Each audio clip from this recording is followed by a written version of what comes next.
is indeed good, and the Lions are going to take a 3-0 lead. So he's been automatic to this point of the season. Partner, because he hasn't missed all year long. Converts on that one as well.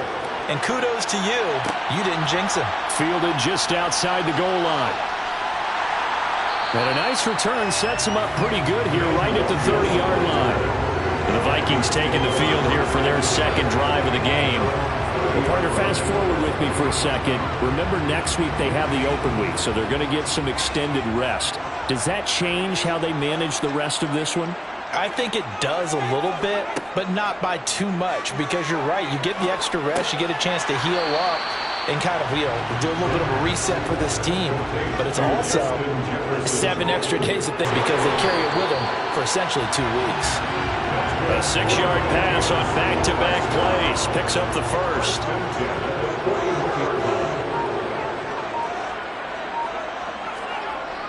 Off the bootleg. Klein. Open man, he's got Jefferson across the formation. And they're going to get this to about the 44-yard line. I don't care who you put on him, he's going to be a handful of one-on-one throws. Say that'd be a good idea. Double team him somehow. I'm going to have to make someone else beat me rather than let him shred my defense. Into Lion territory now. Here's 1st and 10 at the 44-yard line.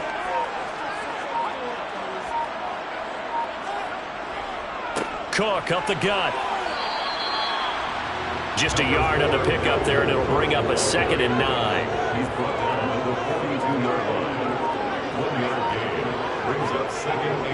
Here's Cook again. Not much there. Maybe a couple as he's taken down at the 40. The first down line at the 34 here on 3rd down. Looking to throw. Klein found his target. It's Anderson. And it's going to be another first down as they'll get him to the ground at the Lions' 29-yard line. 11 yards there as they connect on the quick slant. So he turned to a trusted, familiar face in that 3rd down situation. It paid off. Yeah, you go to your veteran receiver in that spot, so you can't underestimate him when he's on the field defensively. Make sure you know where he is because he understands. They go play action here on 1st down. And it's knocked away and incomplete. Now I think we're going to get a timeout here. Yes, a timeout here as it looks like we've got a Lion that's shaken up. Well, the medical staff is going to come out here and take a look, and we will take a short break.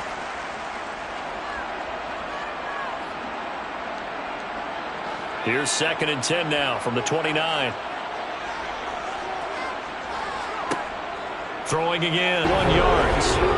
That's the 3rd time on this drive that these two have connected with each other. They've got a real rapport going, and right now it's paying off with big chunks of yardage as shown by that last play.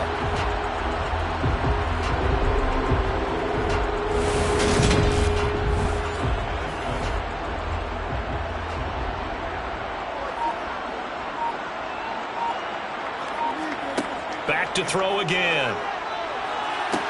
And it's caught in the end zone for the Viking touchdown by Justin Jefferson. A great effort there. His 3rd touchdown now on the year. And the Vikings have answered that early field goal to take a first-quarter lead. Little loft on that touchdown pass and sort of dropped it in the breadbasket perfectly. Right in the bucket, and when you're coming out of college and you're a rookie in the NFL, sometimes you forget about the different types of throws you have to make. You just rely on your fastball and throw it as hard as you can all the time. But in this situation, he understood and threw it in a spot where only his receiver was going to get it and no one else. That was pretty. Fairbairn good with the extra point, and that makes it a 7-3 lead. So that drive consumes 9 plays all told. Category. Let's see if they can do better here on this drive. On the ground, it's Swift to start the drive. And they're able to get this one across the 35. Give them 13 yards on the opening play of the drive and also give them a first down. Well, that is a running back who is not about to go down easily. He fought his way through the contact until the seas opened up for him. Yeah, and this could be a sign of what this defense is in for, because you know all week long the coaches were preaching to the defense, you've got to be able to wrap up against a back like him or he can make you pay. Technique, technique, technique. The Lions with the football here to begin the second quarter, as they've got a 2nd and 8 forthcoming. Here's a handoff to Swift running left. A good cover defensively as they get to him just beyond the 45 after the juke. That was a good run, probably right on the edge of breaking into something really big. So the defensive guys right now are talking about, okay, what can we do to slow him down before he truly gets started? Off the play fake, Jennings. He's airing it out for Williams. And unable to connect, incomplete. I'll give them credit, they took their shot, but it's going to bring up 4th down. And here now the punter Fox as he sends this one away. And this one will not be returnable as it sails out of bounds. Justin Jefferson and the rest of this offense, they've got their helmets back on and they're ready for this next series. Well, September sure treated him kindly. Now we flip over to October. Any reason to think that those numbers drop, or can he keep the pace up? Well, he can keep the pace up, but it's going to get a lot more difficult now. To me, it's a lot like baseball, all right? When guys, when they first hit the league, whether it's a pitcher or a hitter, and they go through the league the first time and they're hot, they're going, wow, what a phenom. Then they get tape on them, they get scouting reports, they start to do different things. Let's see if he's going to adapt and expand his game in order to keep up that type of production. That's a good call because he's a known entity. See how they defend him going forward. A bit of a catch for him to remember. That's number 400 for his NFL career. Not a bad number at all. The Vikings on 3rd down. They've been okay, 2 for 3 thus far. This time it's 3rd and 3. Off play action. Klein sliding out of the pocket. Oh, this will be incomplete. The rush gets home just as he was letting that go. That could have been worse. Instead, it's 4th down. So on 4th down, on is the punter, Ryan Wright. He punted 3 times in the loss last week as he sends this one away. Here's Williams to return. 7 yards on the return after a punt of 39. And the Lions will take over. Well, let's shine the spotlight on the former Georgia Bulldog, DeAndre Swift, who's set to begin this next drive. Whatever he was doing in September, they're hoping that that carries over now to October because he was sensational last month. He absolutely was, and we all know where it started. At the end of last season, right? All the offseason preparation, the weight workouts, the sprints, right? The vision that he had, what he was going to do this season. And, of course, it all came together with the rest of the team. Those big fellas up front, leverage, and, boy, are they getting downfield and creating extra blocks for him. They really are. Everyone's been doing their job so far to create those holes.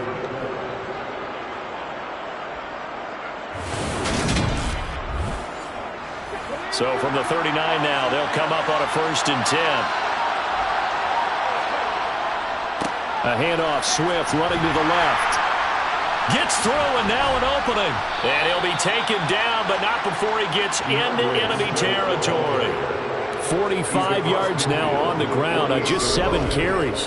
For a lot of guys playing this game, there's no better feeling than running right through a tackle. He's able to lower his center of gravity and churn his legs for a really nice pickup.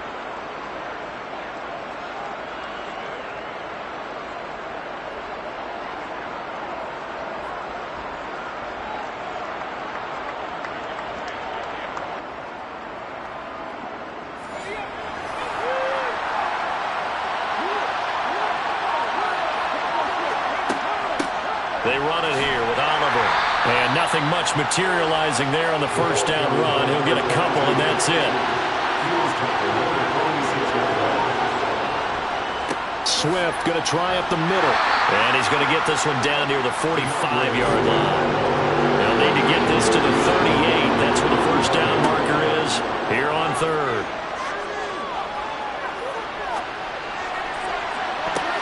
They take a shot downfield there, but it winds up falling incomplete. On 4th down. Jack Fox on to punt for Detroit.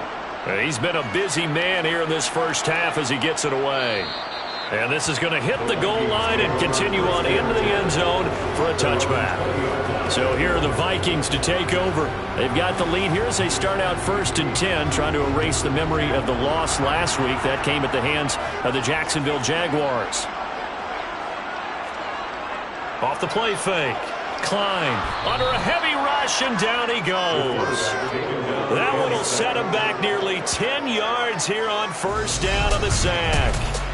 Just not much a quarterback can do there, CD. The pressure was in his face almost instantaneously, led to a very quick sack. Yeah, and this time it's going to come from the middle linebacker, because watching the lineman, it seemed to me that they thought he was going to drop back into pass protection, but he surprised them and came on the blitz instead and had a pretty clear run to the quarterback. As we check the next-gen stats, you'll see he had precious little time to do anything with the football there. Now on 3rd and long, they'll look to throw. And this is going to be caught, but they'll say out of bounds. So it's incomplete. Personal foul, roughing the passer, defense. A bad time for a roughing penalty, and they get the gift of a 1st and 10. Up the middle, it's Cook. And he's going to get a solid gain of 9 before being brought down. 2nd and right in the yard. Good yardage there on 1st down. Exactly what you want. Get yourself set up to keep making 1st downs, keep the clock running. And if they're smart, you're starting to milk the clock. No hurry before you run your 2nd down play. The quick throw knocked away. It's incomplete. Off the bootleg. Klein. And the Lions pressure too strong. Down he goes. Looks like a 9-yard loss. And it also brings up 4th. So, Charles, no turnovers yet for this offense, but those sacks now, they're starting to pile up. And one thing usually leads to another, because they've got to figure out how the offensive line and everyone else involved in protection can keep their quarterback upright and allow him a chance to throw the ball downfield. So they're forced to punt on 4th as this one's away. So a change of possession here on the punt. And it will be 1st and 10 as they take over. The Lions offense set to take over. The crowd may be losing just a little bit of the edge after back-to-back punts. They want some big plays. They want to see some offense. They want to see somebody break away, whether it's through the air or on the ground. Now it'll be interesting to see where the patience is on both sides. Each head coach, can you hang in there and not try and force something that could put your team in some jeopardy? To throw on 2nd down, Jennings. He's going to rifle one deep left side. And that will be incomplete. Trying to dial up the long way out there, but it'll be 3rd down. To throw on 3rd down, Jennings.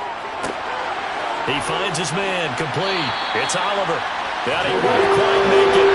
He needed 6. He got about 5. 4th down. How about that strategy there, Brandon? 3rd down. They just said, we're going to open our tackles. We'll give you the short stuff, and just decided to protect the sticks. So every time I hear fans telling me tackling's not a part of the game anymore, plays like that, I can clip and save and show them you have to tackle well if you want to be a good defense.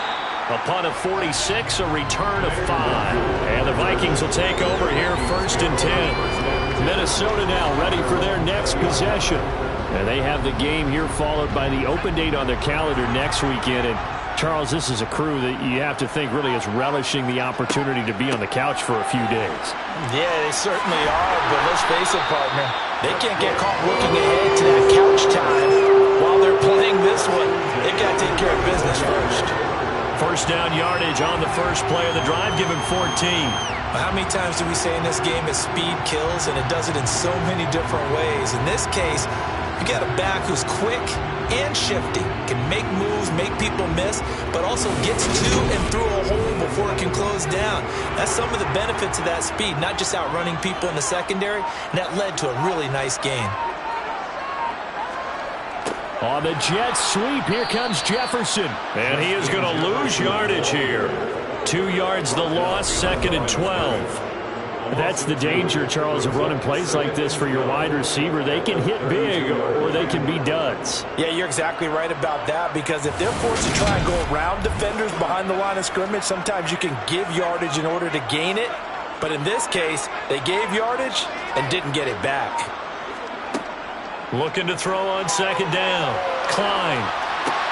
Smith catches left side. And the Lions going with an extra DB here on third down. Back to throw. Klein. That's incomplete, but there is a flag down, so hang on. A big call coming on third down. Offense.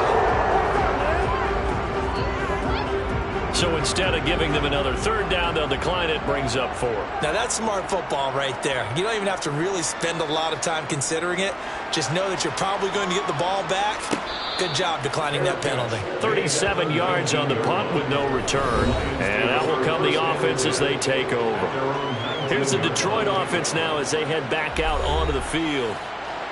See if they can put this drive in the end zone, Charles, because it's been a little bit of a rough go at times. They've had to punt the football a ton in this ball game because of stalled-out drives. So are you saying that you're kind of tired of seeing the punter run out there and do his thing during this game? Is that what you're trying to say?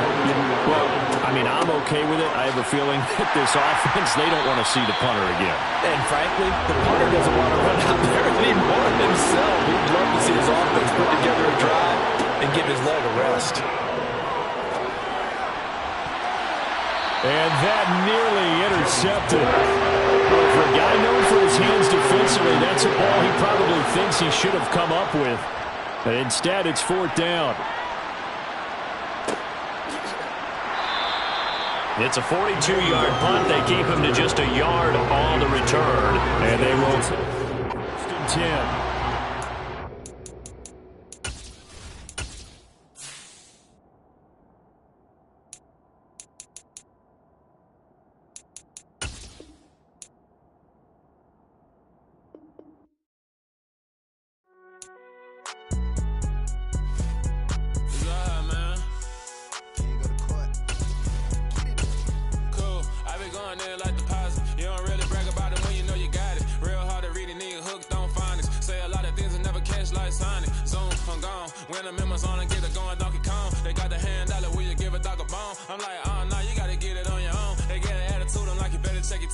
They ain't got no job, need someone to take her home. I hop up in the car, whip like Indiana Jones. Going George Lucas, now I'm out here killing clones. Coming in strong like tear down.